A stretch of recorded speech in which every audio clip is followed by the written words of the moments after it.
এই শুনেন, আপনাদের কাউরে আমার পছন্দ হয় নাই, কারোর সাথে আমি প্রেম করবো না, বিয়ে করার তো প্রশ্নই আসে না। বাচ্চা সামনে থেকে কি না ধর তোর এত দেমাগ, হাতের পরে একটা তোর খারাপ ব্যবহার সহ্য করতেছি। তুই নিজেকে কি মনে করছ? আমাদের গার্মেন্টসের যে সুপারভাইজার, সে তোর সাথে অনেক সুন্দর। তুই কি মনে করছিস আমরা সাধারণ মাইয়া? আমরা গার্মেন্টস কই না, আমরা 8,000 টাকা করে মাসে বেতন পাই। কি করলি তুই? আমাকে তিনজনের একজনও তোর পছন্দ হয় না? শোন, পছন্দ না হলো আমাকে তিনজনের সাথে তোর প্রেম করতে হইব। শুধু প্রেম না, লাগলে আজকে আমাকে তিনজনে তুই একলগে বিয়ে করবি। ওই আমরা সত্যি সংসার করুম, ঠিক আছে না? হ্যাঁ করো। আপনার সাথে আমার একটু কথা আছে। কেমন লাগে? আপনার সাথে আমার একটু কথা আছে। কি কথা? আমার কি বলে জানেন, কি? 3 জনের মধ্যে আপনি সবথেকে বেশি বুদ্ধিমতী। গালটা একটু বাড়াই দেন। এখানে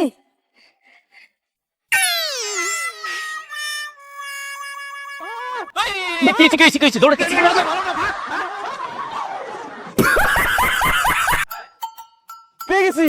জান শোনো, আমার না পাখি ছিল, পাখি তুমি এখানে, আর আমি তোমাকে সারা দুনিয়া খুঁজে বেড়াইতেছি। আমাকে খুঁজে বেড়াচ্ছেন মানে? কে আপনি ভাইয়া? আমাকে চিনতে পারতেছো না? আমি তোমার বয়ফ্রেন্ড। কি বলছেন এসব?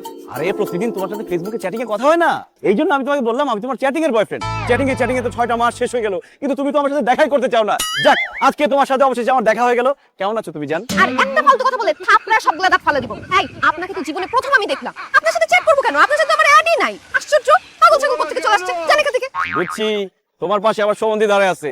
বড় ভাইয়ের ভয়ে তুমি আমাকে না চেনার ভান করতেছো, তাই না? কি সমন্ধি ভাই, বড় ভাই কেমন আছেন? এই বাদর বাচ্চা, সাবধানে কথা বল। আমি কিসের আর বড় ভাই? আমার বয়ফ্রেন্ড। এই ফাজিলের বাচ্চা, তুই তো তোর বয়ফ্রেন্ড আছো, আমি কি? আপনি একটা পাগল, তার ছেড়া। অচেনা একটা লোক আমাদেরকে ডিস্টার্ব করতেছেন। আপনি কি কোনো প্র্যাঙ্ক ভিডিও করতেছেন নাকি? ক্যামেরা কোথায়? হ্যাঁ, ক্যামেরা কই? আরে আমি কোনো প্র্যাঙ্ক ভিডিও করতেছি না, আমি যা বলতেছি সত্য বলতেছি। এই যে ভাই, আপনি দেখেন, এই যে আমি ওর সাথে প্রেম করতাম, এই দেখেন, এটা ওর ছবি না? দেখেন মিলান। হ্যাঁ হ্যাঁ, ছবি তো আমার, কিন্তু এটা তো আমি না। বেবি দেখো, এখানে কি লেখা? জান্নাতুল সুনায়াহিমি। এটা কি আমি? Fake ID.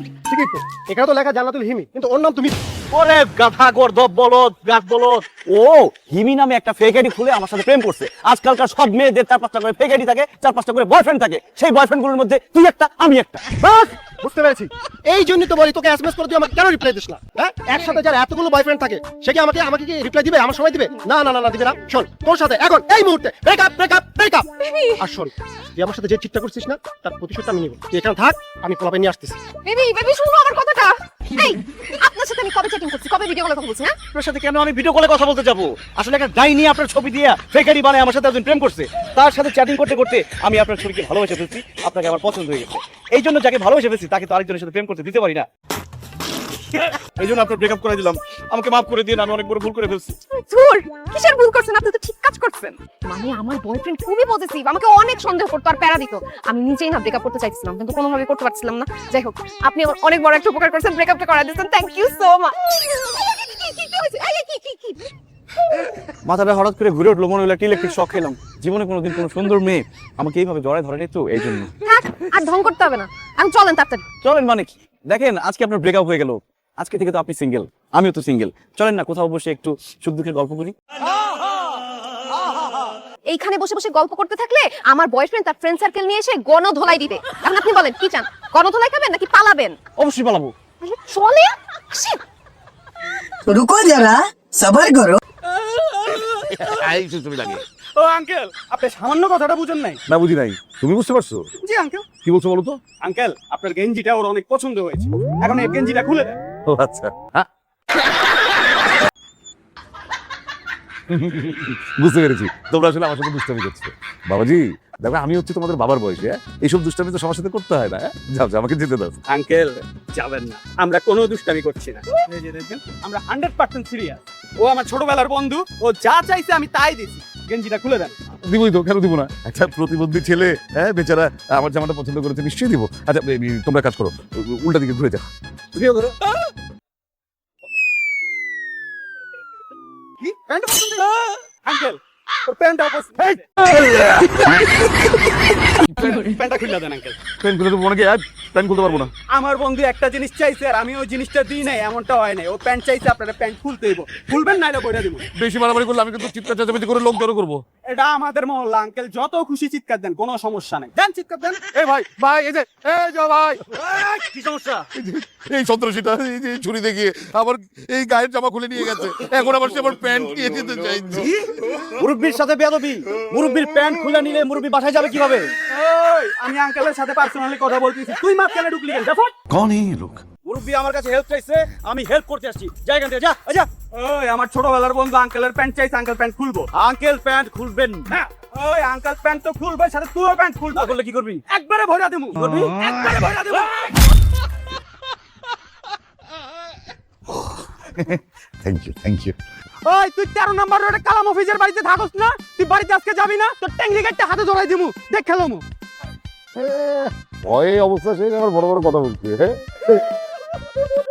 সে কি বাবা, তো তুমি কাঁদছো কেন? ওরা তো ভয় পেয়ে পালিয়ে গিয়েছে, তুমি কেন কাঁদছো? যাওয়ার সময় কি বলে গেল আপনি শুনেন নাই? ওরা কারা? ওরা হলো সন্ত্রাসী, সন্ত্রাসী জাতচাপের মতো।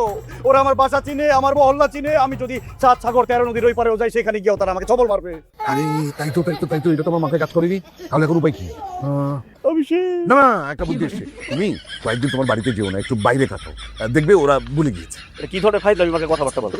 আমি বাসায় যাবো না, থাকবো কোথায়? রাস্তাঘাটে থাকবো? না, বাইরে বলতে বলছি যে তোমার কোনো আত্মীয়ের বাড়িতে কাটাও, তারপর 4-5 দিন পরে তুমি যখন ফিরবে দেখবে ওরা তোমাকে চিনতেই পারবে না। আঙ্কেল, ঢাকা শহরে আমার কোনো আত্মীয় স্বজন নাই। আমি ব্যাচেলর মানুষ, একা একা থাকি। আমার সেই জায়গা আছে, ওই জায়গা আছে। আচ্ছা, কোথায় থাকবে না? ঠিক আছে, তুমি তো আমার উপকার করেছো, এক কাজ করো, তুমি তাহলে আমার সাথে চলো, আমার বাড়িতেই থাকবে। আপনার বাড়িতে যে আমি থাকবো, কি পরিচয় আমাকে রাখবেন সেখানে? আরে যে ঘটনাটা ঘটেছে সেটাই বলবো, অসুবিধা কি? আপনার কি মাথা খারাপ হয়ে গেছে? কেন? মাস্তান কি শুধু এক এলাকায় থাকে?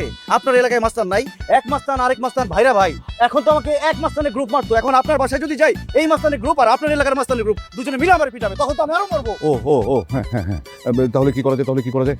এক কাজ করো, তাহলে বলবো যে তুমি আমার ছোটবেলার বন্ধু। কি বলেন আপনি? আপনার বয়স কত হয়েছে? আপনার কোনো আইডিয়া আছে? আপনার সাথে আমার বন্ধুত্ব এটা যায়, মানুষ বিশ্বাস করবে? তাও তো একটা কথা, তাহলে কি করা যায়? কোনো উপায় না, আমার জীবন উপায় পেয়েছি। তুমি আমার লজিং মাস্টার। অবশ্যই আপনার মাথায় কোনো গিলুই নাই। মানুষ যদি জানে যে আমি আপনার লজিং মাস্টার, আপনাকে পড়াইতে আপনাদের বাসায় গেছি, এটা বিশ্বাস করবে? আপনাকে কি পড়াবো আমি? কিভাবে পড়াবো? না, তুমি আমার লজিং মাস্টার হিসেবে তো যাচ্ছ না, হয়েছে কি আমার একটা ছোট ছেলে আছে, তুমি আমার ছেলের লজিং মাস্টার হিসেবে যাবে। এটা কিন্তু ভালো বুদ্ধি। হ্যাঁ, তাহলে চলো, আর কোনো টেনশন নাই, আমার বাড়িতেই তুমি থাকবে। কিন্তু আঙ্কেল, আমার জীবন তো হুমকির মুখে চলে গেল, আমার কি হবে? কিচ্ছু হবে না, সব ঠিক হয়ে